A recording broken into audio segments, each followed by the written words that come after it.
Hello guys, this is your friend and we are back with a new fanfic. Which is What If Naruto Becomes the Mythical Knight Part 1. And if you enjoy this fanfic then please press the like button and subscribe to my channel for more fanfic like this. And now let's start the fanfic. There was a city hidden from the world in the continent of elements. Hidden badly considering it was such an economical power to the world, and an epicenter for Fire Country's military might. It wasn't the capital, but it might as well have been. It was the staging and primary setting for the country's military. The ninja, the super-powered almost magic-like beings. They were people who trained and worked to control their use internal spiritual and mental abilities. It was their ki, their kai, or what they mainly referred to as their chakra. Though, in truth using the words military and ninja was being kind. They were more like mercenaries than anything else most of the time. It earned them and their home city money since they weren't at war. They had to be useful or they would only be a drain on resources. It also helped to increase their home's power and influence through allying themselves with smaller countries and influences that did not have ninja, or only had them in small supply. However, an event was soon to rise where the world would have to change. It was time a new type of ninja would come to bear. Throughout history great civilizations and cultures had fallen to give way for something new, and some would say better while others would miss the past or even envy it. However, nothing was set forever. The last 600 years or so had been a nightmare for the world disguised as a blessing as people with power ruled over the world. It grew corruption throughout, but no matter who stood up to fight oppression, laws grew around it, protecting the corrupt, and the world grew stale and with no laws to protect the people, but rather, guidelines that the unjust could ignore when it suited them. Hope seemed to dwindle in the hopelessness of the growth into the era of ninja. A change people had hoped would bring law to the world, but instead more war and corruption. The law enforcement was entrusted to the ninja, many of whom were good men and women, but they were stopped by laws protecting the rich and powerful, laws some ninja would try to change, but they were smugly blocked by the greed and ignorance of men and that led to more war and death. The ninja would soon choose to follow their orders to the letter, learning to believe that was what was right thing to do and ignoring orders was treason, and being labeled a traitor was the worst thing that could happen. Some would not stomach the title traitor, even though they betrayed their hearts and morals and people for the greed and power of the worst kind of scum. The world would soon change because of the pariah of all of the city of Konoha. It was ironic that the most hated child in the city would be such a person to protect the innocent and defenseless, but maybe not, as he had been the victim on too many occasions to count because of what he was, Jinchuriki no Kyuubi no Kitsune. Naruto Uzumaki was a 14-year-old boy when his legend in Shadows got into high gear. He was a blonde. His hair contained a bright sunny yellow shade to the color. He was sulking, and bored, and quite honestly at that time he felt like punching someone, but still he refused to fall into the darkness. He refused to give his haters any validity to their claims that he was the fox demon he held prisoner, and most of all he would not be a moody arsehat like Sasuke Uchiha. The village blamed Naruto for the demon fox's rampage near the city. Thing didn't even do much property damage, and hurt him because they wanted to believe that he was the demon that was sealed deep within his very being. But Naruto was no demon. He was just a child who suffered for what it had done. The people didn't care to see reason. They wanted to see him as the demon because they were small and petty, but he knew inside his heart and soul that he was far above anything like that. He would be a great ninja and he would be that great ninja on his terms, no one else's. He wouldn't be an obedient fool like them. But then, they were only obedient when it suited them. It was selfish. It was bitter and greedy. They didn't just fail the city of Konoha, but they failed the world. They had meaningless lives, and their dreams and hopes were all centered on what they could get, what they could take. Naruto could only feel that they deserved to be punished, but no one would. No one could without disobeying the village, and no one, not even the people who were supposed to, would help him, not even with the training in combat he needed. Everything he was or had he worked for, alone because nobody cared about his training. They cared more for the training of the genius, bloodline students who didn't even want or appreciate their help. It sometimes made Naruto wonder who decided they were genius. They didn't train nearly as much as he did. If that was the case then maybe with some training, Naruto could have been classed by fools as a genius.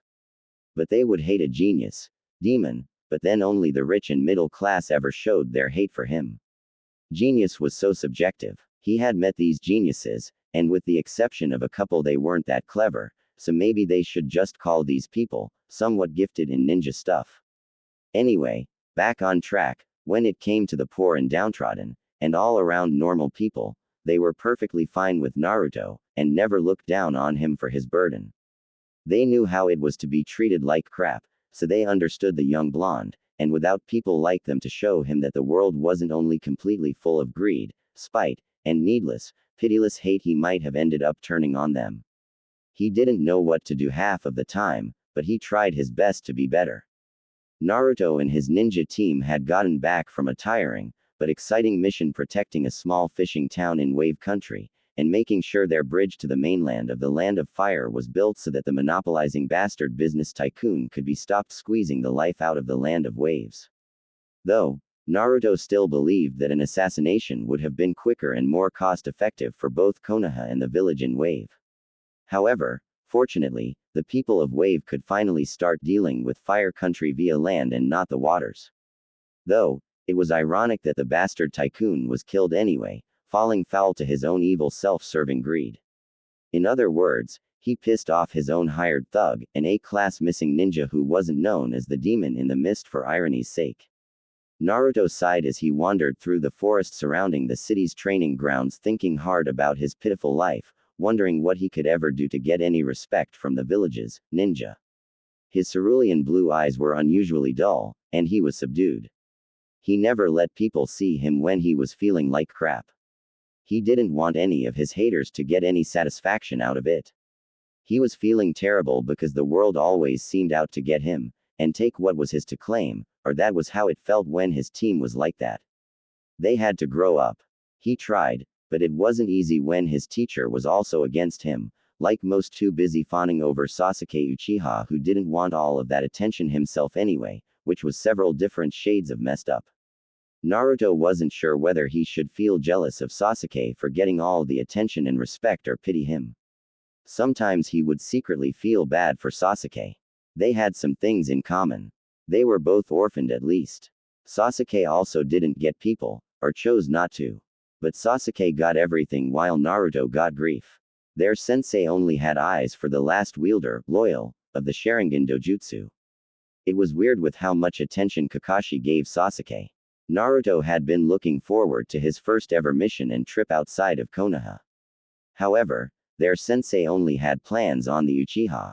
Kakashi Hatake, their sensei, only taught Naruto and Sakura Haruno, his third and final teammate, one thing, and that seemed like it was only to motivate Sasuke. He taught them how to use chakra to walk up vertical surfaces, which granted was useful, but that was all, and he had been their sensei for 6 months. Naruto actually saw that the tree walking exercise, as they called it, as little more than a technique that should have been taught in the academy, along with that water walking one Naruto would likely have to figure out for himself. He mentioned that, but just got a blank look from Kakashi, and it looked as if Sasuke might have agreed with him if Kakashi, a Jonin sensei, hadn't just brushed it off, dismissing his observation. He got dismissed a lot, especially when he made sense. Then Naruto had to put up with more of Sakura. She was Sasuke's fangirl, and Naruto was growing tired of bothering her. He had thought it was funny. Pick the loudest, most annoying girl in class and crush on her. He had actually started finding it fun, but then she started getting violent, so he got in her way just to get back at her. Sakura wasn't a bad person deep down, but Naruto had met her mother once. The woman wasn't right in the head or something and encouraged Sakura's fangirlism rather than her training, which could get the pink-haired girl killed if it continued. Naruto wondered whether he could manipulate her into training, or trick someone into getting her extra lessons from a woman who didn't fawn over boys instead of training. Naruto wished he picked to bother Ino instead. He was sure she would have enjoyed his attention. He knew he was fairly good looking from what he knew of that sort of thing, so maybe they could have been a couple. Ino was much more together mentally that if she had someone else, she would have given up on Sasuke and fangirlism. In truth, he got the impression that the cute blonde only bugged Sasuke to spend time with Sakura, as they had split up their friendship to be rivals in love, and she might have regretted that as she had grown up some since they started the academy. Though, when all the other girls went chasing, Ino wasn't the type that wanted to lose, so maybe there was more to that too, and she had no other options open, so didn't care, or Naruto was thinking about it too much. At least there was the magnificently adorable Hinata Hyuga.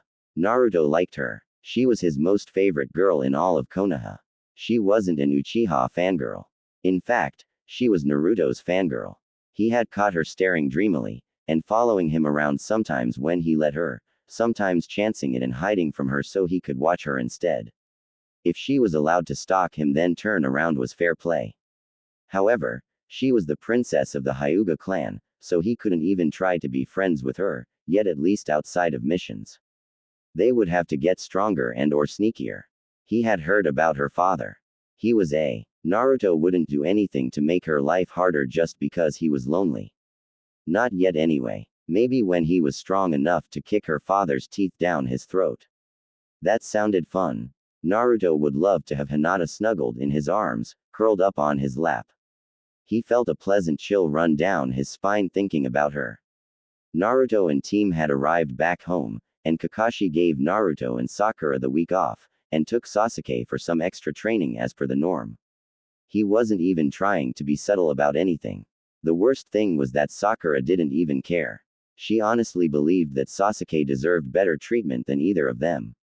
Even Sasuke wasn't that big-headed and surprisingly refused, glaring at the man, but Kakashi had just told him that he wouldn't take no for an answer the next morning, and Sasuke gave in to shut him up. Naruto had followed them that morning. Even Kakashi hadn't sensed him. All the teacher, and he couldn't use the word teacher more loosely, wanted was for Sasuke to use his copycat eyes while Kakashi showed him several ninjutsu techniques, and then told him to learn them within the week as if that was teaching him anything. But then maybe that was how Kakashi got the techniques himself so didn't know how to teach them, or anything about them. Then thinking back on the tree walking, Naruto was certain that wasn't teaching either.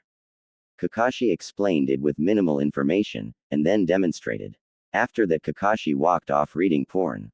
Naruto was no expert but he was certain that no teacher should be reading porn instead of teaching their students. It should have been more along the lines of teach, and then when the job was well done and you got home, reward porn, and yes that should be capitalized. Naruto had figured that since he was back in the city that he would ask his long-term sensei from the academy whether he could give him some lessons, maybe some help with his much-needed chakra control or some taijutsu since school was still out. He was hopeful, even though he was just as doubtful. If the man couldn't leave the pages of the big book of stupid rules for kids who were going to graduate and potentially get themselves killed fighting ninja, why would he for someone who had fluked themselves through an A- rank mission? Iruka Umino was a man who followed a code that preached fairness. However, it wasn't fair as Naruto knew all too well. Naruto had asked for extra help many times before, but he was told the same thing. It wouldn't be fair to the rest of the class to give him extra help. Naruto didn't get how it would be extra help to assist someone who was struggling, especially in a field so full of potential and probable early death. Naruto even pointed out that half of the class lived with ninja, or even had large ninja families to get help from, and asked how that could be fair. Iruka had changed the subject. Naruto never bothered asking again after that, but he also realized over time that some kids learned differently, or at different rates. However, it was only the fast learners that got any extra help, and all of the praise. It could have been different, so much potential lost to inflate the gifted ninjas' egos. They called fast learners genius, but Naruto wasn't sure he would. Naruto was better than Sasuke at maths. Heck, he was better than Shikamaru Nara at maths. Though, he knew the lazy bum would get there, his mind wasn't very fast. Naruto knew he thought on the sly. He could make things up as he went while Shikamaru would fall under the pressure. The lazy guy would have to sit and think a problem over while Naruto could do that fighting. It always was amazing what you could see when you were stuck on the outside. But he would have to have said that Shikamaru had never been bad to him. He, Hinata, Shino Aburame, and Choji Akamichi were likely the only kids in the academy that hadn't picked on him. That was kind of sad that it was only 4 out of 30-something kids that hadn't been douches. However, back with asking his academy teacher, Iruka-sensei, whether he could help him train, Iruka gave him some bull crap about needing Kakashi's permission, which was very unlikely that it was needed, possibly courtesy to ask, but not needed, so Naruto didn't bother asking Kakashi as he knew he would say no, and didn't even acknowledge Iruka when he left. If he had really cared, he would have offered Naruto the training and help without needing to be asked. Naruto swore that someday, whether he was running things or not, that he would reform the academy, all academies, if academics in the arts of chakra use had become so lame that the kids weren't even taught something as basic and essential to ninja as tree walking. He wouldn't care whether he would have to get strong enough to crush a cage, he would do it for the kids, and to amuse himself by showing the idiots up, and they didn't care that they were setting children up to die. Naruto had read the statistics, and fresh ninja had a 92% death rate if they left the city within the first 5 years if they came from a civilian family, which amounted to 90% of all academy students, which was ridiculously high and an unnecessary loss of life. He thought he should have read those statistics before he was so eager to go out into the field, let alone when his mission became an A- ranked mission, jumping 2 ranks in the process, which was crazy irresponsible of him, let alone that idiot Kakashi. Though, Naruto didn't regret what he did to save that small country. Apparently, even a standard C-rank missions was dangerous enough for the likes of him and especially Sakura. If it weren't for Naruto, he was sure Sakura wouldn't have returned alive. He wondered whether Kakashi was just hoping that he and Sakura would have died and he could have then taken Sasuke on as his apprentice without Naruto and Sasuke in the way. Naruto even put in a complaint with the Hokage, but the great and mighty leader of Konoha wouldn't believe that one of his most trusted jonin would be a spineless douchebag. He wasn't surprised that his complaint was laughed away. It was the same when he made a complaint that his school grades were being sabotaged, and that the school wasn't teaching them anything worthwhile. The old leader had even shown Naruto some of his work. It wasn't even his handwriting, and lots of the work was scrubbed out, and the old man still wouldn't believe him. Now he knew why a large portion of the village hated him. Naruto wondered whether the Hokage did believe him, but let them get away with it to appease certain fools who had their heads so far up each other's money chutes that they could barely breathe through giddy affixation. Naruto made a silent promise to someday actually shove their heads up their own asses and leave them to die horrible and slow deaths. It was not a true leader that appeased the people like that, because appeasing them time and time again and you became nothing but a man who would harm children for your people's sick ambition and greed. It may not be a solid law, as the Hokage didn't see fit to make it one, but it was normally by moral rule not right to harm children. Naruto would someday make it law throughout Fire Country and beyond. Naruto had tried to keep up his smokescreen, his lie, his smile. He couldn't hold it together anymore. He had to step into the shadows and let the darkness hide him. He could then throw the knife, swing the sword, or fire the arrow that would end the lives of those who wouldn't only fail his city and its good people, but fail the country and all that the world had to offer. He had only grown, mostly from observation. He wanted to be able to give Hinata a hug and comfort her, help her become the strong girl he knew she was. He only needed more strength, more skill. He needed to be able to strike from the shadows, slip through the light, and never be seen. The only reason they should know he was there was when he wanted them to. He wanted them to fear his justice. That was what he wanted to bring to the world. He wanted to bring justice because he had seen so little of that ideology that it was so sad. He knew there were good people in the world that got screwed over, and walked on because they wanted to do what was right, and Naruto knew that it was time someone stood up and said that it was wrong of them. To be able to slide around in the shadows, Naruto knew that he would have to perfect his chakra control, and perhaps separate the Kyuubi's chakra from his during battle. It would give him his own strength and a battery to charge up on if needed. Naruto slumped tiredly down into the shade of one of the abnormally large trees that grew around the city. He leaned up against the tree and looked at his horrible orange jumpsuit. He had wanted to buy something new in Wave because the people in Konoha, in ninja stores, either ripped him off or wouldn't serve him, and if he transformed using a solid illusion, and the shop owner recognized the stuff, he would get accused of stealing. It happened once before and he had gotten a beating and his stuff had been stolen. He remembered the fire that store suffered sometime after that. The store owner cried almost as much as Naruto had when he took his beating. Turned out the guy had been using loan sharks and not paying his bill. Naruto didn't have any pity, it was almost like karma really existed. He took a deep breath as he looked around at the forest, the flowers, the deep blue sky, and the soft wisps of clouds. It was relaxing to be out in nature. He could hear the birds singing, the snakes in the grass, and the soft breeze as it drifted across his skin. The sun was out and the hustle and bustle of the city was far away in the distance except for a train he could hear not too far away as he wasn't ridiculously far from the tracks. However, Naruto's eyes got heavy as he just thought of the way the world was, hoping he could do something to change it.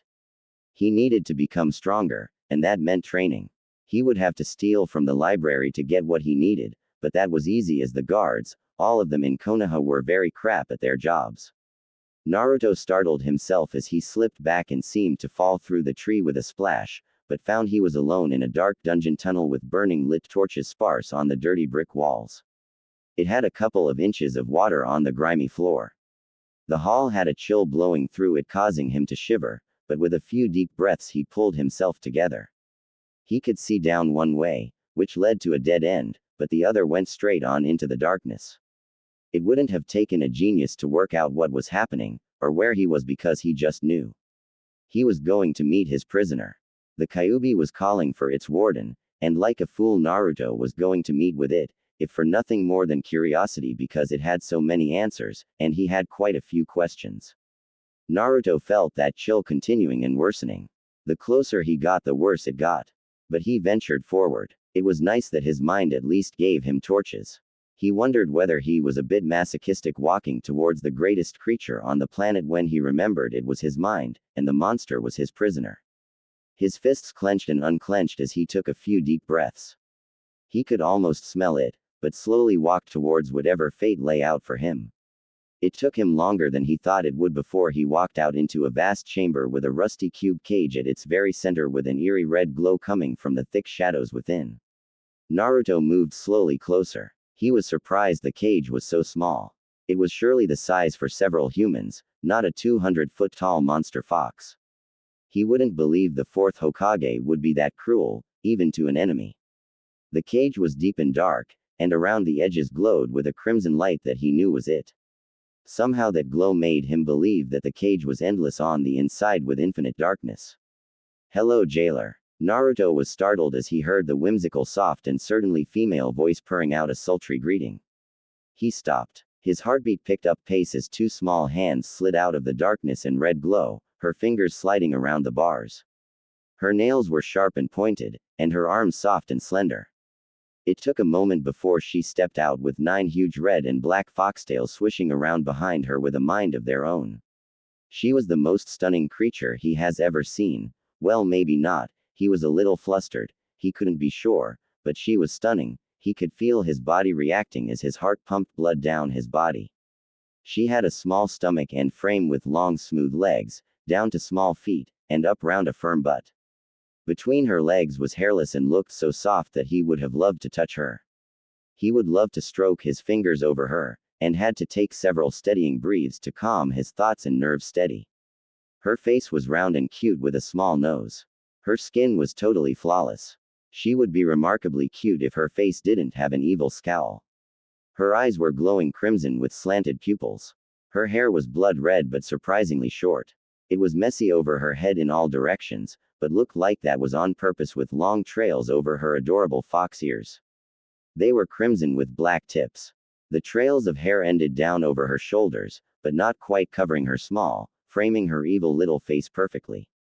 "Like what you see, you filthy little human." She might have been looking at him like a piece of meat, but her voice stayed calm and soft. Naruto actually found her voice to be quite pleasant. It was soft and sweet.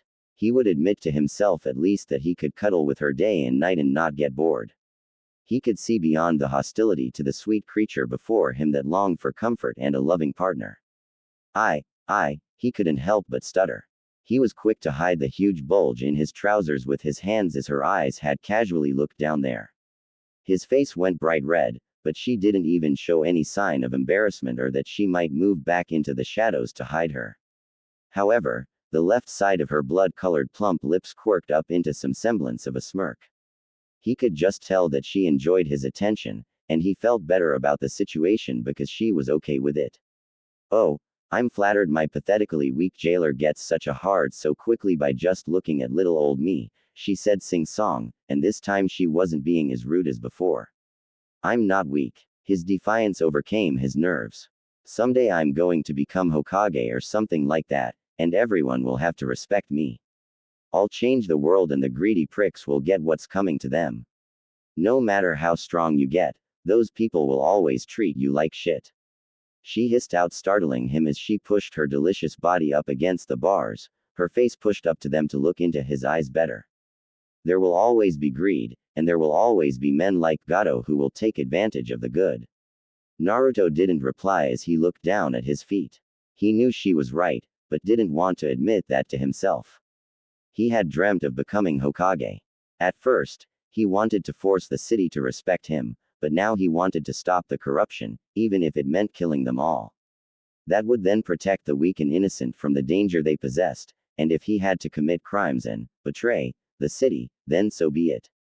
You think much too small, jailer, she added to the silence, abruptly pushing back from the bars and slinking into the shadows before exiting at another corner, her fingernail tapping the bars with a thoughtful smile, looking at him, amused. Naruto's head snapped towards her as the clinking of her nails caught his attention. What do you mean? The Hokage is the most powerful and respected ninja in the city. He said, wondering whether she thought he would actually kill off the emperor and his family to take their place, and people would obey him. Why should you trust that their respect wouldn't really be fear?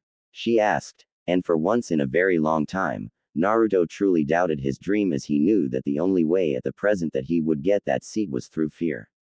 He didn't want to be the top boss if everyone really feared him, or even if it was just the civilians that feared him, rich and corrupt ones at least. That wasn't how he would want to be remembered as the most feared Kage. He wouldn't even want other cities to remember him like that. He would want to be remembered as a hero. He would want people to know him as a man that fought for justice, and what was right. Kyuubi let out a chuckle that brought him from his thoughts as she continued speaking. Respect is a two-way street. Jailer, let's say you managed to get their respect, what about all of the crimes they have already committed against you? Can you just let that go? Can you forgive their transgressions when you know deep down that they don't think you're me? They just want validation to bully you to satisfy their own petty vendetta against me. Will they have your respect? She asked, and he almost jumped as those words sunk in, making him feel like his blood momentarily froze ice cold. They could never have his respect. How could he give them such an important part of who he was? It made him feel ill to think that he would have to respect them in return. It was a two-way street, but they would have a long way to go to get a moment of his respect, and he doubted they would care to walk that far. He would only respect those who never hurt him, while the greedy could die for all he cared. One day Jailer Chanyu would wake up and realize that most of the people praising your name had once hated you, beat you, and some had even tortured you, yet there they are, they had gotten away with it. But that's your fault, he whispered, confused because he didn't actually believe it was her fault, as the people had their own minds. If you hadn't attacked, he began, but had to trail to a stop. She startled him as she burst out laughing. It was insane and full of rage, which was odd as he hadn't heard real evil laughter before, but he was sure she got it down to an art, and secretly it was kind of hot coming from her. She suddenly stopped after a few more moments, and he fell to his knees under her killing intent. He found it hard to breathe, but he had felt so much intent over the years he wouldn't let hers get to him.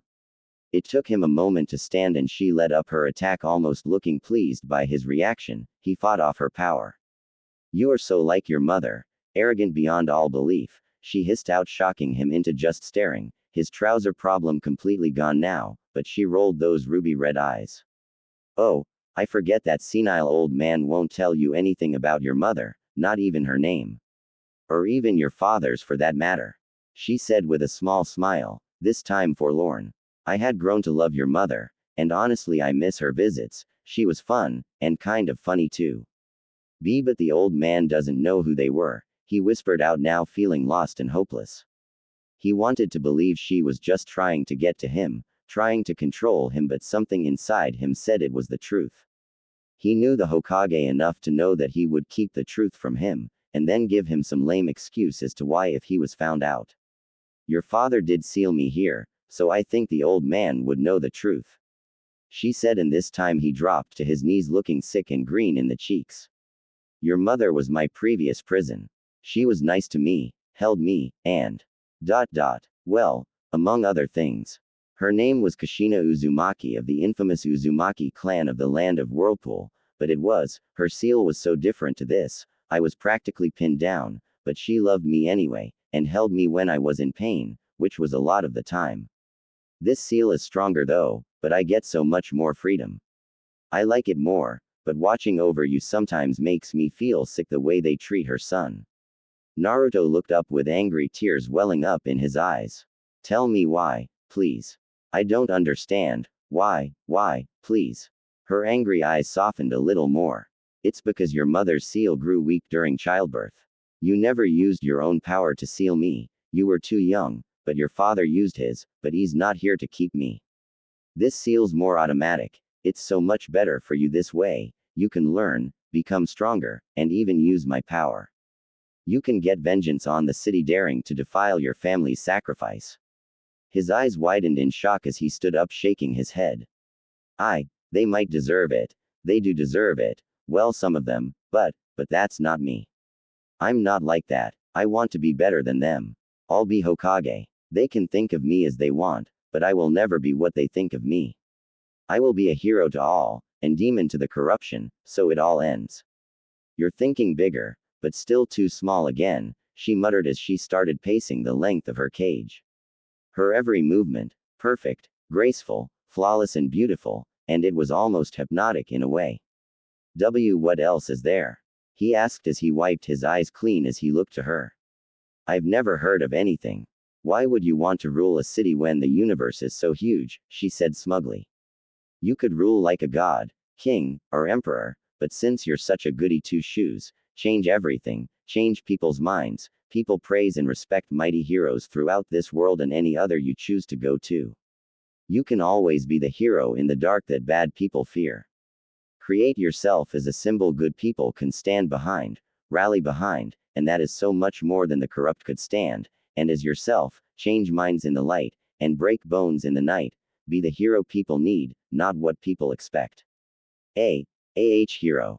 Naruto asked. He knew what the word meant, and used it a lot, but he didn't understand much beyond that. But heroes are ninja. They save the day, and rescue people and... He stopped as she had snorted and interrupted him. Ninja are murderers, thieves, assassins, soldiers, hired thugs no better than that Gato man's men. It was just that you were hired to protect while they were hired to kill, the reverse could have been true. Do you think that Konoha doesn't take jobs to kill innocent people? Do you think that Konoha is the holy land of goodness? Ninja, no matter the village, are just super-powered rent-a soldiers unless they're fighting for their lords in a war. They're not heroes, and thinking they are is almost as childish and pathetic as that pink-haired bitch's belief that the idiot Uchiha will ever want to cuddle or admit he loves her, or even that he likes her for that matter. Naruto looked away, and it was painful to swallow. He had been taught many things, but not once when he was in the ninja academy had anyone given him such a lesson. He knew this lesson deep down, but it was also hard to swallow. It had been all jokes at the academy, making light of a cold reality, and making it seem like they could become legendary heroes of Konoha, but Konoha's heroes were another place's villains. He realized that even if he was told all of this, he likely wouldn't have taken it seriously. Nobody did. It was almost like he suspected a normal school would be like. Naruto now realized they made light of the truth because right now, the plain truth shoved in his face made him doubt his choices. He could almost feel tears in his eyes, but he saw his dreams change, and he liked the changes. It's like an ice-cold ocean smashing you repeatedly with all its stormy might. Kyuubi said gently. The truth can be hard to swallow, and your human instructors were morons. They didn't train any of you like potential soldiers, but just like children playing games. Then they send you out, you of course with a teacher that just cares about the Uchiha. It's pathetic of him as your father was his teacher, and was a fair and just man. Sure, I'm pissed at being trapped again, but it could be worse. He and your mother had killed and murdered. He may be a hero here, but in other lands he's remembered as a murdering piece of shit. Then how can I become a hero? Naruto asked as he took in that his idol was not just his father, but not the hero he had always thought, but just another weapon. Heroes are both feared and loved, she said, looking mildly amused as she shrugged her delicate-looking shoulders. Loved by those they protect, save and rescue, the innocent. However, those who hurt others, steal or rule unjust, fear them. There could be times where whole countries would call for your head because their ruler fears being dethroned, and there can be times when some pretty little lasses with tight little asses let you all 3 holes to show you their gratitude. Kyuubi laughed a little as Naruto burnt bright red in the checks. I'm not like that. I'm not a pervert, he half shouted in embarrassed anger, even though he secretly liked that idea. She rolled her blood-red eyes.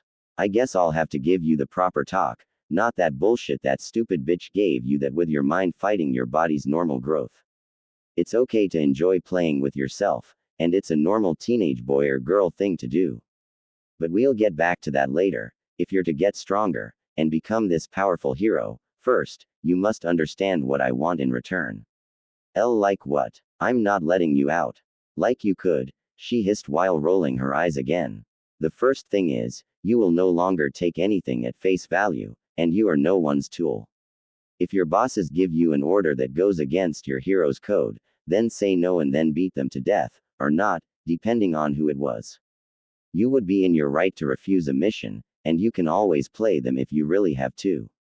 Also, this is a corrupt and lawless continent, so you will have to kill, and you will have to have the enemies of the innocent fearing you. If this is what you want, then you have to turn yourself into a myth. They will know you're strong, but you need to make them believe you are stronger than you are even when you are that strong.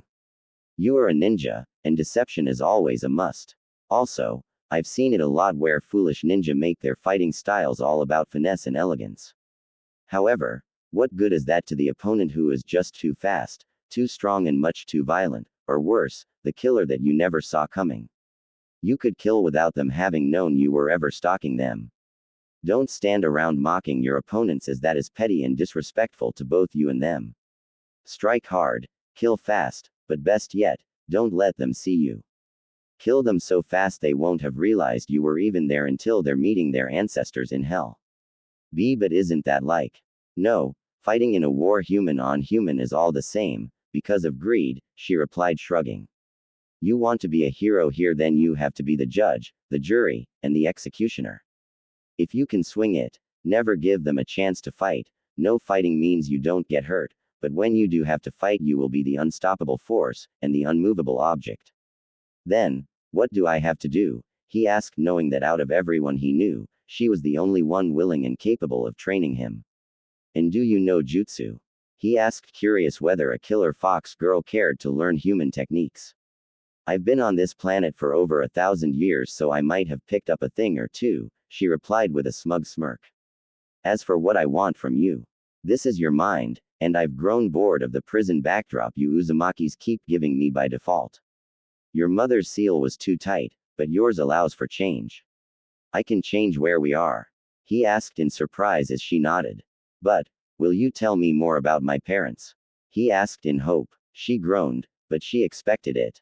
I'll tell you bits and pieces, she agreed, which made him look happy. However, you'll work yourself like a monster to earn my knowledge, and if you're lucky, I might let you see a few memories, but that is a trick, so don't hold out too much hope. Naruto nodded readily, a little ticked she was blackmailing him, but help was help, and maybe during anything she told him he would learn the truth of why his parents had to die. So, he closed his eyes and concentrated on something peaceful, and when his eyes opened, Kyuubi-chan's cage had changed, but she was still. He could see her so much clearer, and the blackness and red glow had disappeared. Her cage was now perfect glass, reflecting the bright sunlight as they were in an expansive field of freshly cut grass with endless fields of white, pink, red, blue and many other colored flowers stretching out to endless depths. Then further, an endless lake shining beautifully to one side. It was nothing like Konoha, but it was amazing all the same. Hey, I don't mind the flowers, and love the water, Kyuubi startled him as she was angry. And the glass cage is an improvement, but I can't teach you to fight while stuck in here. It's your mind. I can't go anywhere but in the mindscape, and even then, I'll be limited. He frowned as he thought about letting her out before looking up. He had freed her, but now she was wearing a white leather collar around her neck. She fiddled with it in surprise before looking at him and he shrugged. Whatever, she said in annoyance. Well, I always believe that dawdling will get nothing done, so prepare to feel pain. I can keep you here for a cool 12 hours on the outside or so, as long as I don't sense anyone, but in here time moves so much slower, so that could be up to a month. You also have the advantage of my awesomeness. She smirked here and he got a good look at her sharp-looking canines. This means I can connect my powers with your body. Although, you won't feel the pain after a few weeks of it, your body will grow accustomed.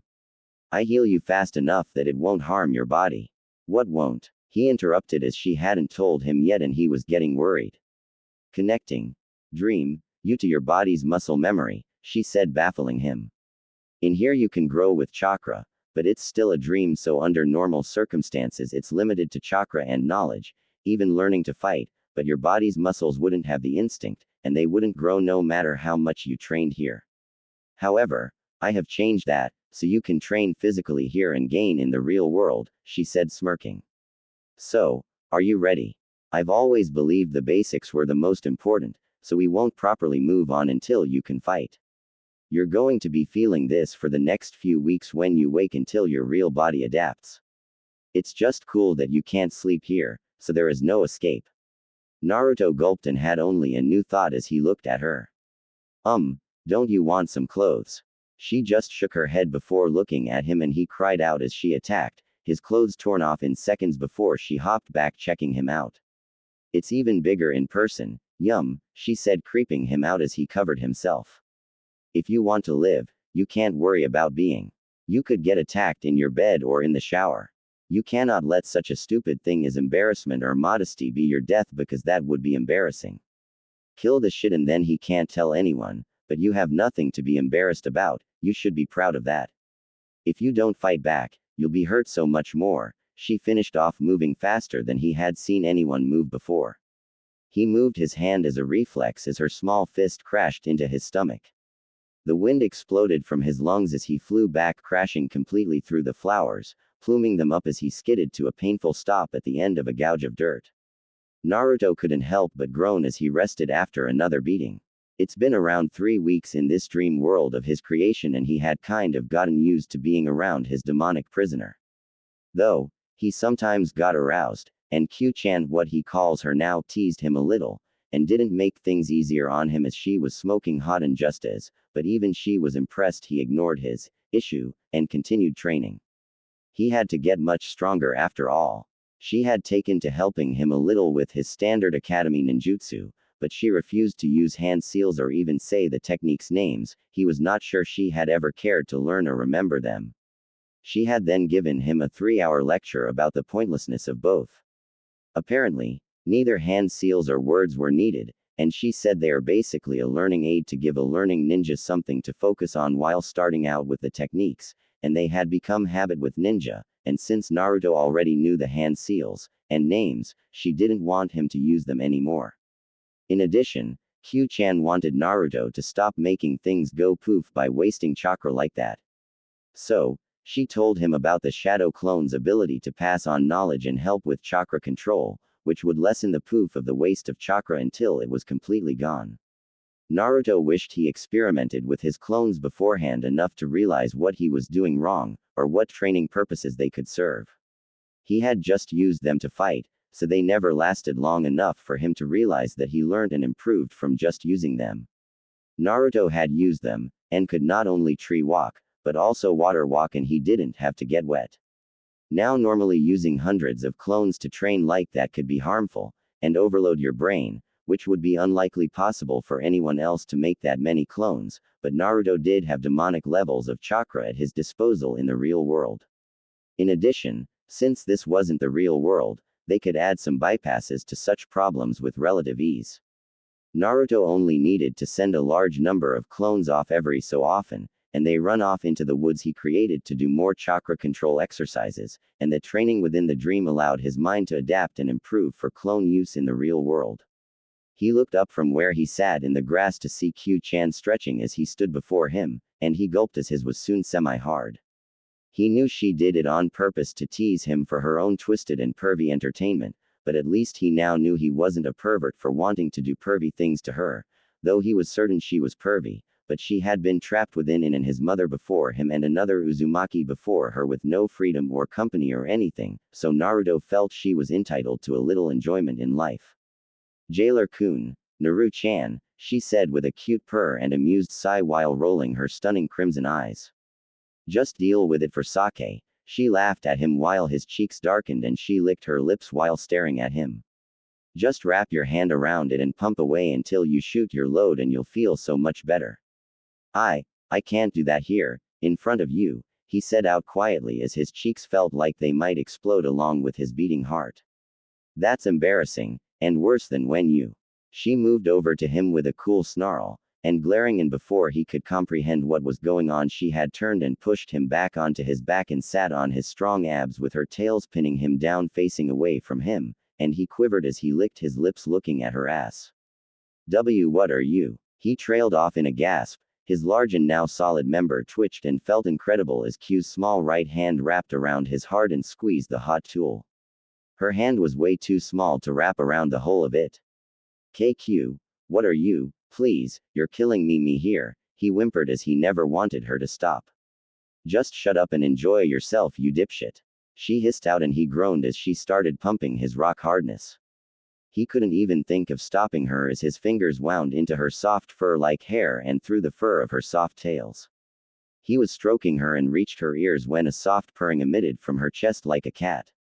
However, she concentrated on pumping his erection. He had relaxed and wondered why he hadn't realized how good it felt, how amazing Q was to him, even if she did have a bit of a potty mouth, he loved what she was doing to him. Come on, you like that, huh? She purred out. She was moving herself, grinding her soaking crouch on him, secretly pissed that she's feeling this good. She just wanted him to come and stop resisting such pleasures, but she liked it. Shit, if you're not ready I don't care because I haven't been with anyone for centuries. I can live with the shame of you being a weak human for now. I'll soon make you so much more. What? Oh God, he cried out as she slid toward his throbbing member. She was really tight, hot and wet as she cried out as she slid out over it, tearing through her cherry and burning with desire. Her soaking insides were like liquid fire and squeezing Naruto for all it was worth and the most amazing feeling he had ever had. Quote, comma, exclamation mark, quote. She cried out gasping for breath. As she was surprised, she managed to get it all in now she was so small. I forgot this body is new because of the ceiling but, damn. I can feel it all in, you best not blow before I come. He just whimpered as she started moving up and down, purring louder and faster as she rode him faster and harder. His hands had moved to his waist guiding her, moving her beautiful body up and down, faster and harder. It was the most amazing feeling he had ever felt. It was difficult for him not to explode, but he felt it, that feeling, and held it, waiting for her. Q was moaning out, her body quivering as she let Naruto move her up and down on him as she was too weak in her legs. It felt so amazing. She squeezed her own, pinching her solid nipples. It had been so long, and this new body was just crying out for the pleasure, and she cried gasping for breath, her body squirting out over his tool as he continued to move her up and down. Now, just let go, fire into me, she demanded, her chest heaving. I want to feel it in me, every last sticky drop. She couldn't continue speaking as he just pulled her down as hard as he could while gasping out. She felt it bursting up out of him and filling her body with its hot sticky goodness. Her breath was taken away and she felt so incredible. He might not be perfect, but with a little work, she could improve his technique. She waited a few minutes to make sure he had finished squirting his load deep inside her before she slid up and off, leaving him a sticky mess. Her purring had calmed as she stood over him, looking back with cold red eyes with cum, juices, and even some blood trailing down her thighs. Now we've both had a rest, it's time to get back to work. I will not have a weak prison, but more, I refuse to have a weak lover. Naruto could only stare for a moment, his softening and sticky with cum and a little blood from Q, and he muttered the first thing that came to mind. I didn't think foxes purred. She rolled her eyes and stepped over him before kicking him in the ribs. Get a clue, Naru-chan, she said smirking. I'm not from this planet, remember. But then, I suppose you have a lot to learn. Naruto groaned as he shook his head clear and winced as he rubbed his abs and remembered if she lets him do that again not to say something stupid afterwards, and to keep his guard up. She wasn't a soft creature. Well, he looked at her cute fluffy ears, she wasn't completely soft. He knew somewhere along the road she had other motives other than not wanting to be kept in a weak prison, and the way he saw it, it was somewhere along the lines of vengeance, but he would deal with that when it came. Now though, it was just about the training, the fighting, the hunting and striking, and by the look of it, the two, maybe she would be satisfied with that for now. Naruto rolled out of the way as Q-chan came crashing down, her small fist impacting the ground where his head lay moments before. The dirt blasted up and around in a radius as he threw himself up to his feet. She carried on moving at him with a sweeping kick taking out his feet and putting him back down, and crashing into the ground. Just because a girl gives you some doesn't mean she won't try to kill you moments after, she said mocking him as she went to stomp on his face. However, he moved fast enough and caught her foot, disabling her. He knocked her back and flipped back up to his feet while panting for breath. Naruto ground his teeth taking a few deep breaths to calm himself down while his blue eyes watched her, not blinking as he rolled his shoulders as he waited for her to attack again. However, she just stood and watched him while smirking, her red eyes fixing him with her cool stare. He knew this was a part of her game plan, her fun way of seeing whether he would charge in or wait and watch for an opening. He shifted his weight slightly and watched her take the bait as she took half a step back. He shot forward with his right fist sliding over her body as she leaned so far back her head was almost touching the ground and yet she didn't fall back. Naruto was practically flush to her soft and warm body as he had seriously overextended himself, and her smirk did not look promising. You should always have a backup of a backup when you go in for the attack, she laughed as she licked his face before both her palms smashed into his abs and in a pulse of power, he went flying into the air crying out in shock and pain. She grinned as she flipped back around onto her small feet and jumped up past him as she flipped round with an overheel, kicking him in the back down. He cried out more as he slammed into the dirt floor, whimpering as he pushed himself up and away as she slammed her fist into the ground moments later forming a wide shallow crater. He didn't have time to catch his breath as she continued her assault low down as she seemed to disappear only to reappear next to him. She had her right hand, her fingers lightly touching the ground by his feet holding her perky body off the ground as she swung her legs around. She swept him in a scissor kick knocking him off his feet before following through as she flipped up her left foot smashing straight into his chest where he went flying backwards again. However, her eyes widened and she would admit she was impressed as he rightened himself in mid-flight as he was falling to land.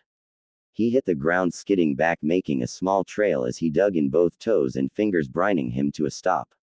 He was an unusual student. He learned fast from doing. However, he didn't just learn what he saw, or what had been done to him, he improved upon it. Q allowed herself to smirk slightly as she was still wet and still a little horny even though Naruto's had made her quite sore. This time Naruto shot forward as soon as he stopped and caught Q off guard as his left knee connected with her stomach knocking the wind out of her, and sending her bouncing several yards across the ground. Though, while bouncing she managed to gain control and push herself up to her feet to a stop. Q smirked darkly as she caught her breath, watching him catch his, licking her lips. She may have her own motivation for helping him, but as long as she gets these extra fringe benefits, she was pleased care for her, Warden, in the most fun ways possible. Q smirked and clenched her small fists. She would get her vengeance in the end. Naruto would claim her revenge in her stead, and she would lead him to that victory, and in exchange, she would lead him to whatever he desired. After all, it would sweet him too, which was a reason to train him. Another was that she would not let herself be associated with a weakling. Konoha and its ninja could believe Naruto was weaker than them all they liked, but the rest of this world would know that Naruto Uzumaki was a powerful and dangerous ninja, and his name would bring fear to all of the dipshit criminals and bastards throughout the world. Even the most feared monsters in the world would fear him. Q knew it would take a miracle for them people to change. It was easier to hate than it was to forgive, but then creatures like them didn't deserve Naruto's forgiveness because most of them would never seek it. Q's not stupid though, so she knew some in Konoha might seek Naruto's forgiveness, those who don't yet know of her presence but just go along with the older crowd. It was just a matter of giving them reason to want forgiveness, and if Naruto's ninja hero kick worked out he might actually get support. Though, if Naruto really wants to be a real hero then he won't seek praise or recognition but just the gratitude of those he saves. Q let her smirk widened, as he had a long way to go yet, but with her intense training he would have tyrants and drug-peddling slave traders fearing the very thought of him. He would be the thing of criminals, nightmares and the victim's dreams and fantasies. You've got to do better, she said as she swished towards him. I have to make you stronger, better at everything. She swished into his defenses and started punching and kicking, pushing him back while he is trying in vain to block her hits while pedaling his steps backwards. However, she was keeping up as she pedaled forward and continuing her attack when she pulled back both wrists together and she punted her palms forward crashing into his chest forcing him backwards, shooting over the flower field. Naruto whimpered as he again bounced through the flowers skidding along the ground when they changed to a huge lake surrounded by swamplands and forests. He pushed himself up while landing on his bare feet covered in bruises. He stood on the surface. He had half hoped that she would sink, but if he could catch her off guard that easy while cheating, he would be the one teaching her a thing or two. She just smirked smugly as she walked towards him over the water's surface as she looked around. I like the way you're thinking, she said, but the smug tone of her voice made him gulp. But this just makes things so much harder for you. She laughed as she dropped with a splash into the water and slipped under the surface. Naruto could only look sad for a moment before he felt her hands around his ankles and he was pulled in. Though, to his credit he resisted for at least 2 seconds before his chakra buckled under the force. At least he was already undressed and this would clean him up. If only he made the water warm, but as it was the water was freezing. He held his breath just before his head went under, but as he had been taught, if his eyes were not at risk to keep them open while fighting. Don't even blink or you could miss something. Keep all your senses alert to the fullest your ability. She floated up as they were both submerged. Her fingers stroked up his body from his thighs before ending at his abs and the striking with a powerful punch. However, for once her cheap shot didn't connect as he grabbed her shoulders and weaved out of the way before lashing out with his right knee connecting with her ribs. He could see her grunting even under the water before he let her go and swam away. It was just unfortunate that underwater Q-chan was just as fast and moved, swimming up behind him and grabbing his hair with one hand while the other wound around to his chest. He felt her teeth nibbling on his left ear as he struggled to get free. Naruto was running out of breath, and no amount of cute otherworldly monster nibbling his ear was going to stop him panicking. However, it took a thought and he was on his hands and knees gasping for breath as the lake had been replaced by a large glade. Q had surprisingly not landed heavily on him, but was still holding him like a girl might a giant teddy one at a carnival. Well, if the girl liked nibbling the teddy's ear and pulling on its hair, and this one apparently did. It's so much better to do this on dry land, she muttered in his ear with her soft warm wiggly tongue in it. But you need to practice holding your breath while fighting underwater. Eventually I'll want you to be able to go a full 30 minutes or longer without having to breathe. It's not all about water. I may be able to filter out poisonous gases, but they can still screw with you. He whimpered shakily. He wondered how she could turn feeling her beautiful body against his back and her tongue in his ear into a lesson that was bound to be painful and give him years of bad dreams. Though, if she keeps this up those bad dreams will be overlapped by good ones. What are you? He asked out with a pleasant shudder rolling down his spine. Shut up, she hissed out in his ear, the hand on his chest sliding down his abs into his slowly hardening weapon. Her fingers and thumb slowly pumping it to rock status. I've never experienced a human before you, and I never knew that I could find one so alluring. Though, I have been alone for so long, trapped in your second cousin, and then your mother, and now I'm near practically half human in you. Naruto quivered again as her tongue slid through and around his ear and cheek. Oh, hell, he whimpered as she suckled on his earlobe and pumped his member. Don't worry, in a few real-world weeks, she spoke huskily. You'll be capable of taking the ultimate title of Konoha. You're going to get plenty of practice in me, he purred, causing him to whimper. Her squeezing on his hard, throbbing, kneading made him realize. He so wanted that title more than anything right now. Teach me, Q-sensei. His whimpered out as he finally looked back at her. He felt his heart pound harder. Her blood-red eyes had darkened and the pixelation was wild with need. He found it oddly to see her soaking wet, her hair lathered to her body and her cute ears pulled back in aggression. Her lips pulled back as she growled, her lips crashed with his, kissing him. He was shocked by this action, but he didn't pull back. Instead, he closed his eyes, welcoming her warm wet tongue into his mouth. His tongue met hers and she let him loose to turn around in her arms, his wrapping around her waist. She still kept hold of him. She looked into his lustful eyes as they darkened as he pushed her back, crashing to the ground, his hands roaming her while hers roamed him. She had let go of him to feel his muscular body, her hands now roaming through his hair, pulling his lips down her jaw to her neck, which caused her to moan and whimper out with their legs intertwining. Her fingernails were digging bloodily into his back, but he just let the pain egg him on as he suckled her neck, his hands taking in her soft, tweaking at her large stiff nipples. She pushed him further down to her as he squeezed on in each hand, coning them. His mouth took one large nipple after the other and she cried out, begging him to be rougher, more violent. He sucked harder and nibbled on her nipples. She screamed out as he bit harder. She held his head to her small bust. Oh, gods, don't stop. She demanded. Touch me. Put your fingers in me. Hold me. Hurt me. Screw me hard. While one hand continued with his mouth working her small tits, the other sliding down her tight, firm body to her smooth vagina, touching it for the first time with his fingers. It's soft and smooth, hot like flames dancing in her soaking wet juices, and sucked up his middle finger, then another, moving them in and out faster and faster. He was nibbling her nipples while squeezing her tighter, her fingers only digging deeper and deeper. Some of her tails were wiping around them, violently smashing up the ground, while others wrapped around him, holding them tight together.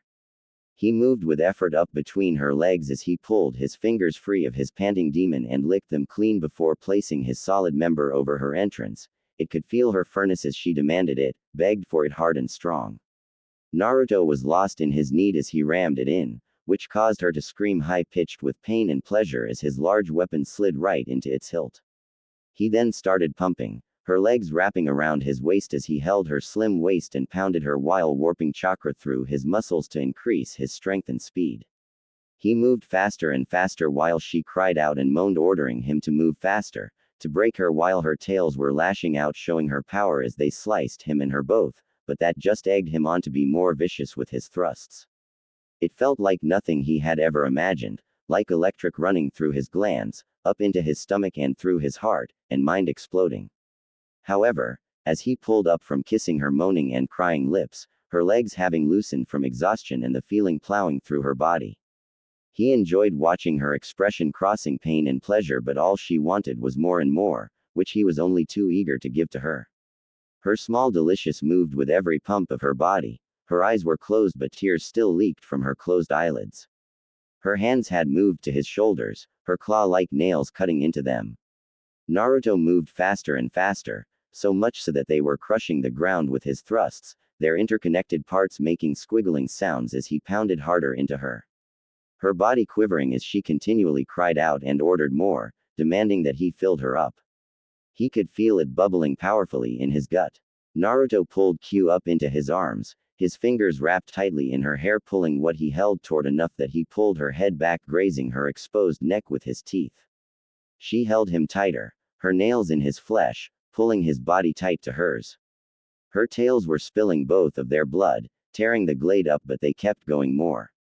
He moved, carrying her and moving faster than he thought he could, shattered a tree with her back and head slamming into it while he continued, her tails flooring the few other trees around them, and with each thrust the large tree cracked more.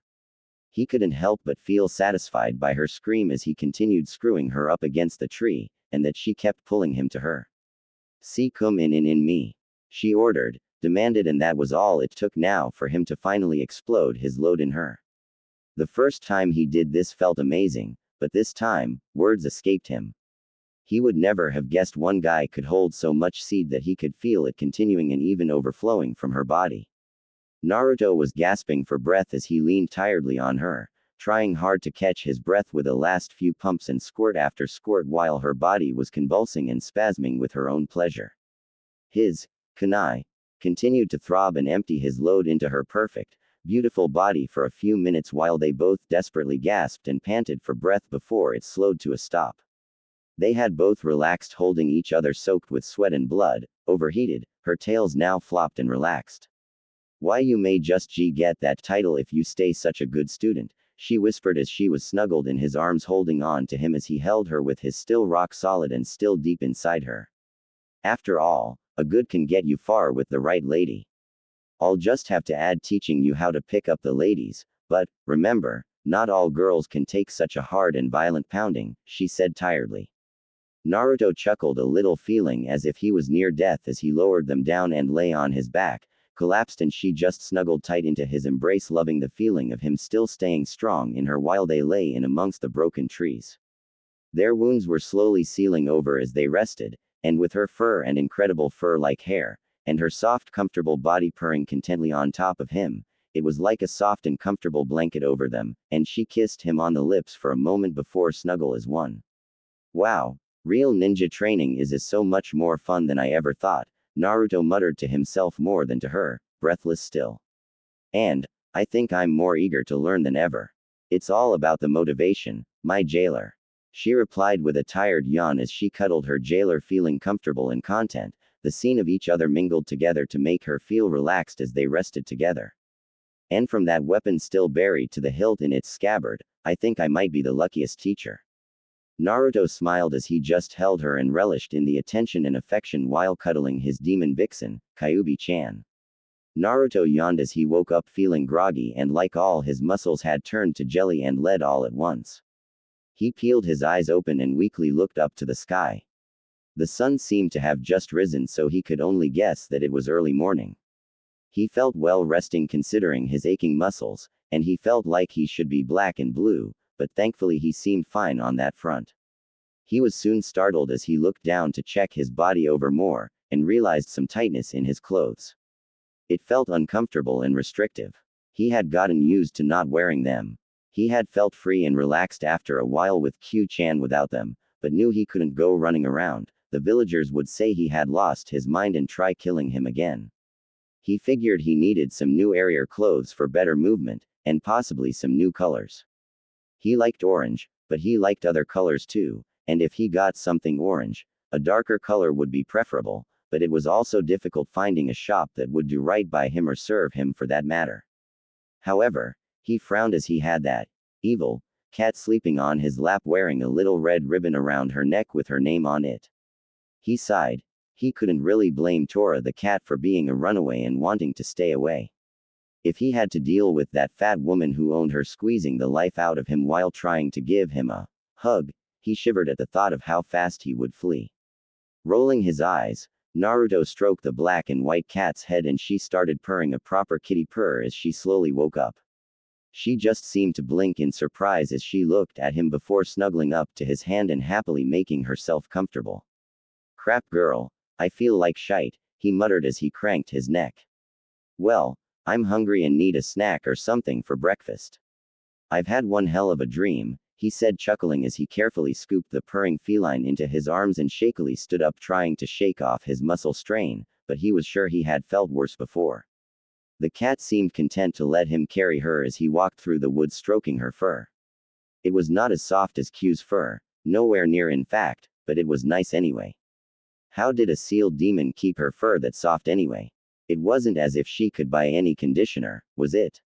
It took a little while to exit the forest that the sun was high up in the sky and Naruto figured it was at least 8:30, 9:30. The academy teachers never cared to teach their students important things like telling the time by the position of the sun, as there were too boring, or the most awesome and genius students didn't want to know, so they were practically looked over. He smiled as he ignored all of the early morning glares he had received before taking a seat at the Ichiraku ramen stand where the old owner smiled at him. Naruto smiled in return as he placed Tora down on the counter and she sat and cleaned her front paws. Hey old man, can I get 2 large breakfast ramen, and a bowl of tuna for my friend and a bowl of water for her and an orange juice for me? Right on it, Naruto-kun, he replied cheerfully. So, no team meeting today? He asked with a smile as he gestured the cat. Or have you decided to take a mission from the cat to protect her from the next genin team?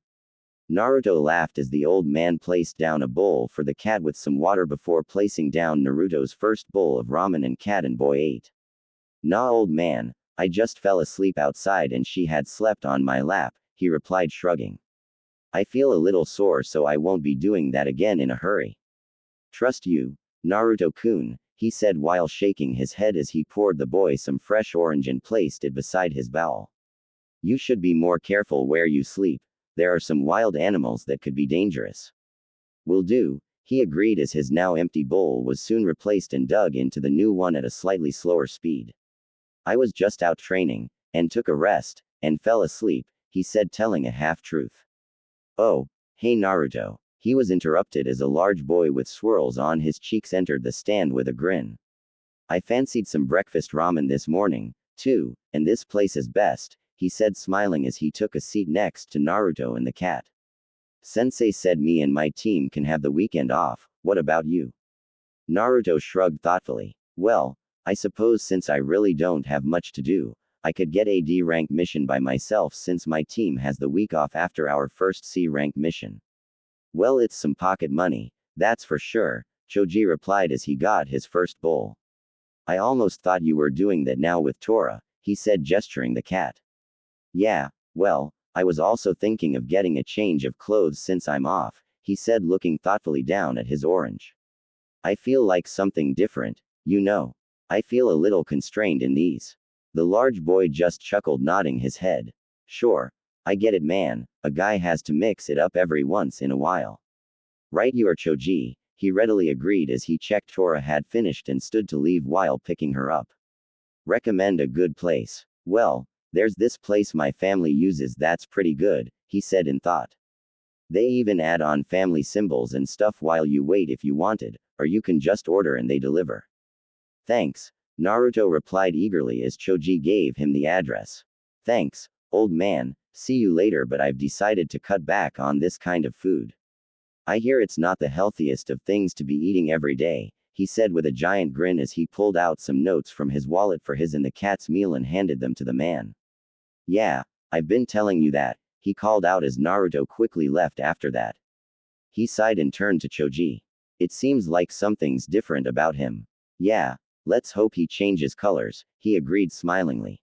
It had been a few hours and Naruto was walking into the Hokage Tower with Tora walking beside him.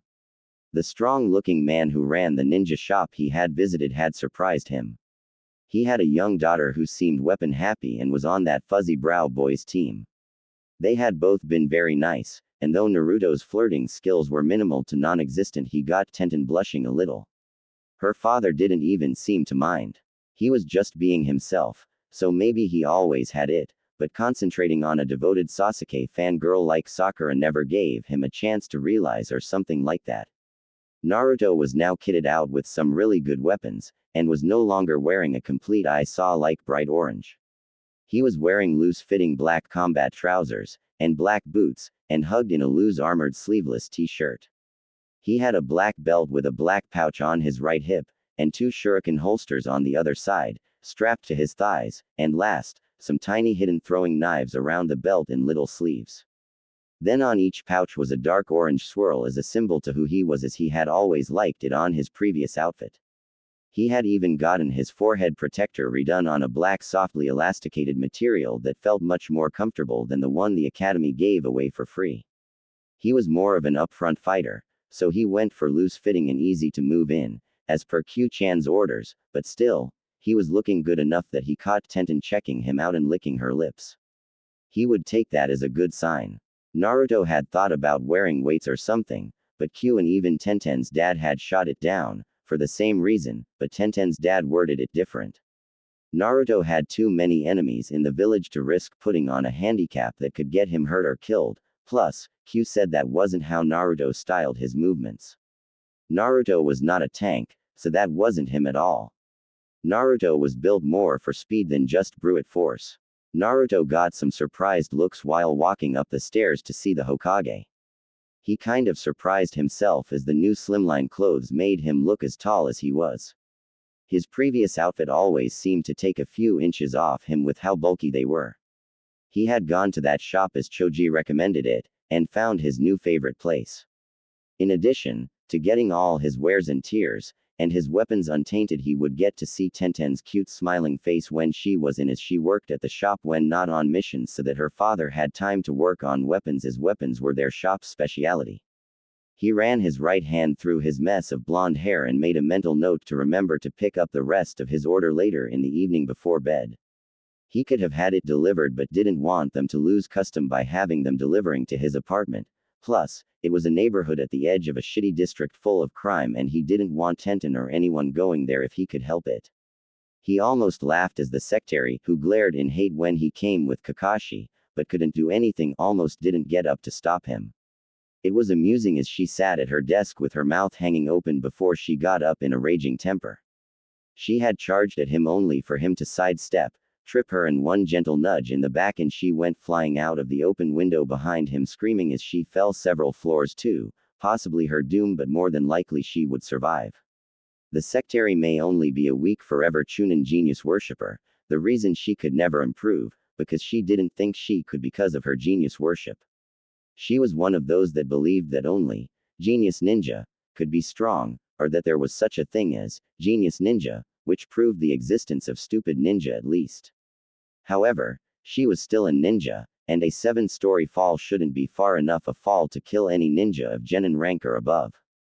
Though, if she did just go splat, it wasn't like the Hokage would miss her. The old man complained about her on a regular basis, so maybe if she did go splat, he would get someone halfway competent. Anyway, bitch attacked Naruto, so he was within his personal right to throw the weak bitch out of the window.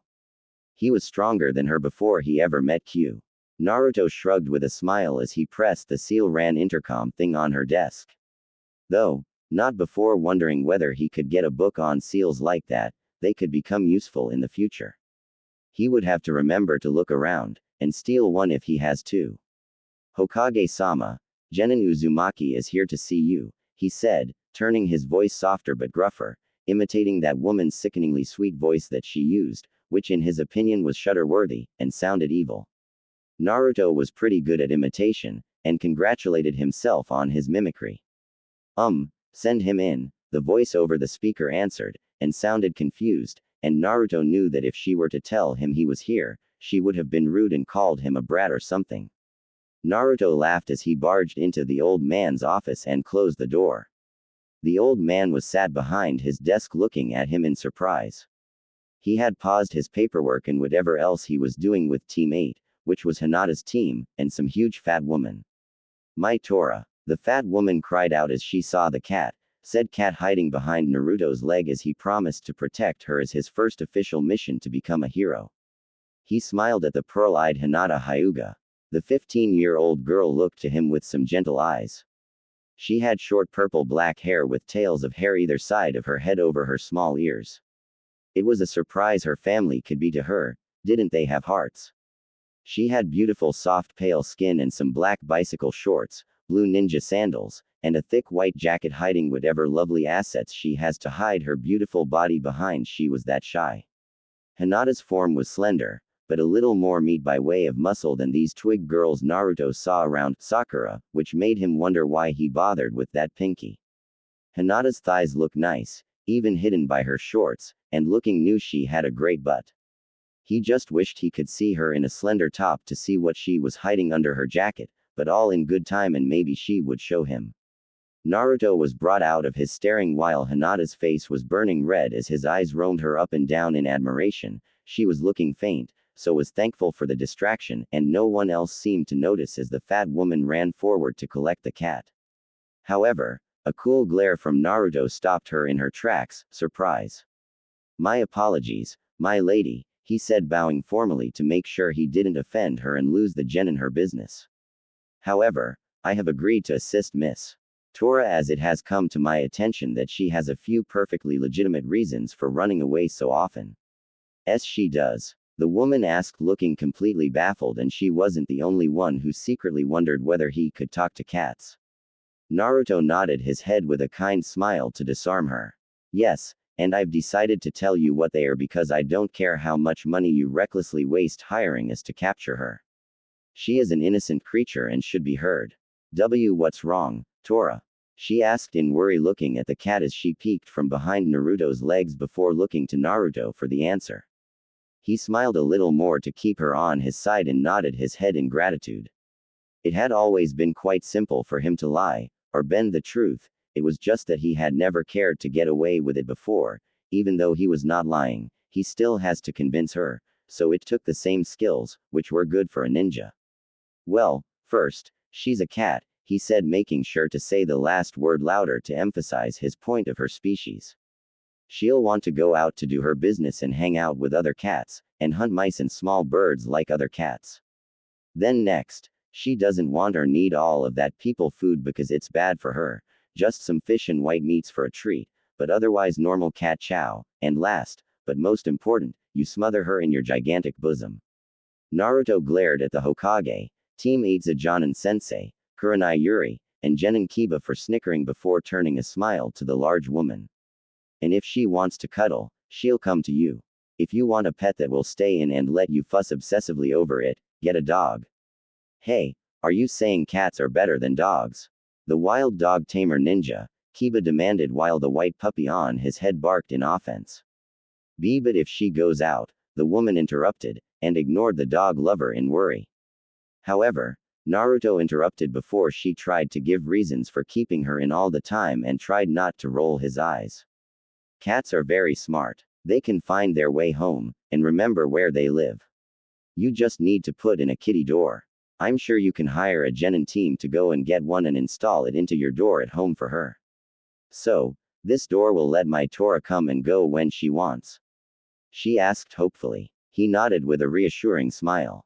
And, I shouldn't force her to sit with me. Of course, not. She wants to feel free just like you do. He agreed, smiling wider as he picked up the frightened cat and placed her in the lady's waiting arms. Ease up, she won't fall. She has better balance than any of us. That's it, and when you pet her be soft and mindful. Cats are strong, but you're a larger lady, so you're stronger and could easily hurt her. The woman smiled as Tora started purring. Wow, she's never stayed so still. You are wonderful. What is your name? Naruto Uzumaki, my lady, he said with a bow, hoping she didn't go hateful suddenly, but he was surprised. She smiled brightly. Well, Uzumaki-san, thank you for helping me. Hokage-sama, I wish to have this nice young man paid for the retrieval 10 times over. Also, would it be possible for this nice young man to join this team in getting me some kitty doors and fitting them for my dear Tora? The Hokage looked a little baffled before shrugging.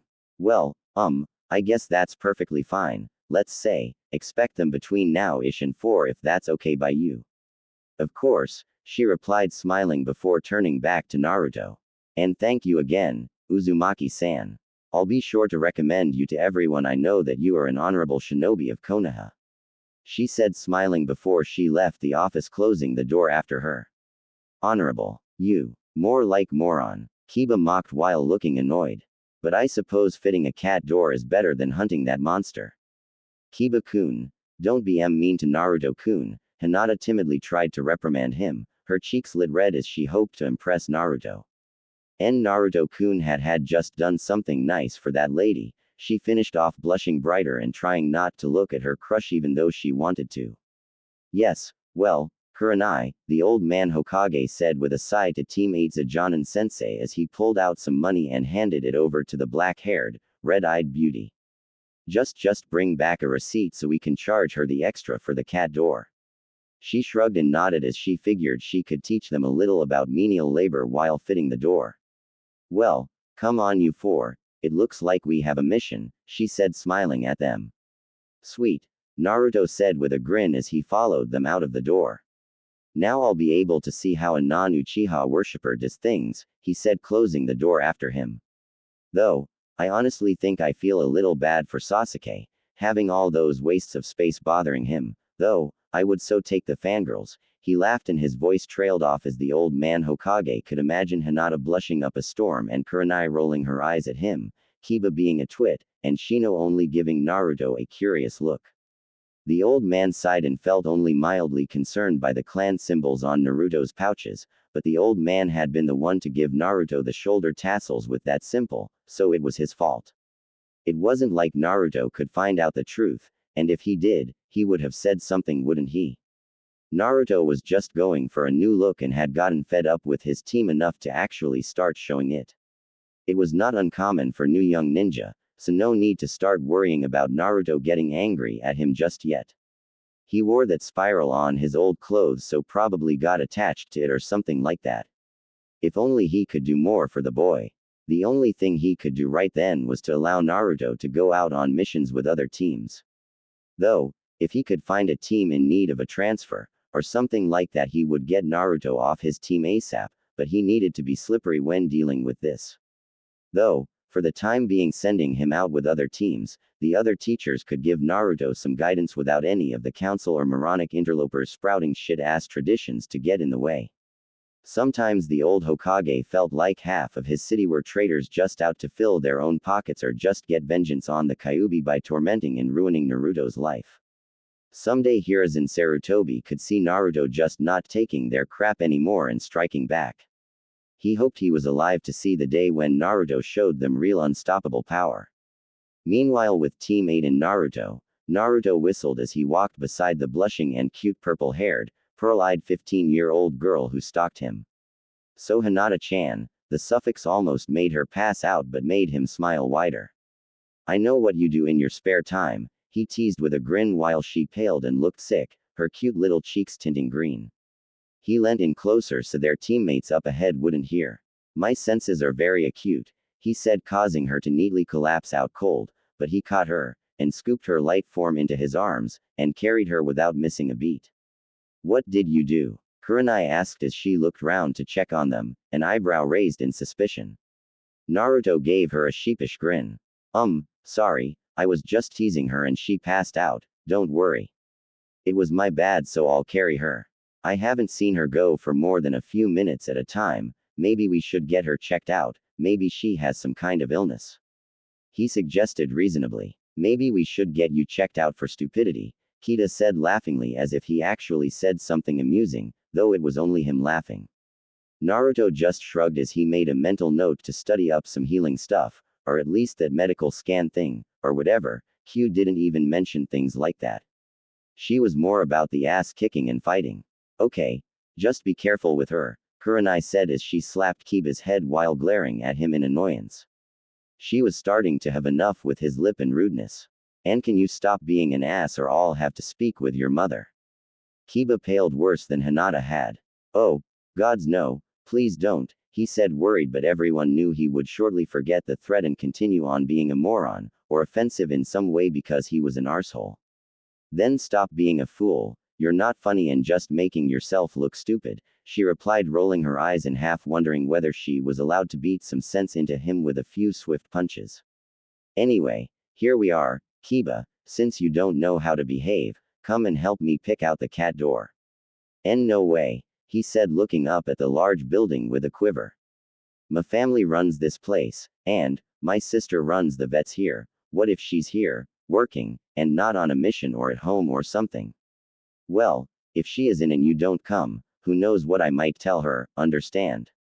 Kurenai demanded while he nodded, scared, but she knew it wouldn't last. Good, now, Naruto, Shino, please wait here with Hinata, we shouldn't be long, so we don't all need to go and find this thing. She then led Kiba away and into the shop just as Hinata was coming to, and before she passed out again Naruto slid her back onto her feet and moved a little further back from her. She staggered a little and looked confused, but Shino's eyebrow actually rose behind his round sunglasses, impressed. Naruto shrugged sheepishly. It took 5 pass-outs once before I realized, she was really that embarrassed to wake up in my arms, he quickly said before Hinata got her bearings, blinking sleep from her eyes baffled. Oh, Shino-kun, NN Naruto-kun, The sweet stalker stuttered out, wondering and worried whether that was just a dream, and she spaced out, her cheeks bright red with confusion. What? Don't worry, Hinata-chan, Naruto said smilingly. Stick with me, he said, leading her into the pet store with Shino shrugging as he followed them. It's better than the bushes, he teased as they walked past some fuzzy bunnies. Naruto quickly grabbed a fluffy white rabbit out of its pen as he saw her about to go to Dreamland, and plopped it into her arms, startling her. She just looked at the tiny thing as it looked up at her with little pink twitchy nose. She had just forgot about passing out as she smiled, petting the cute little thing's soft fur and darling ears.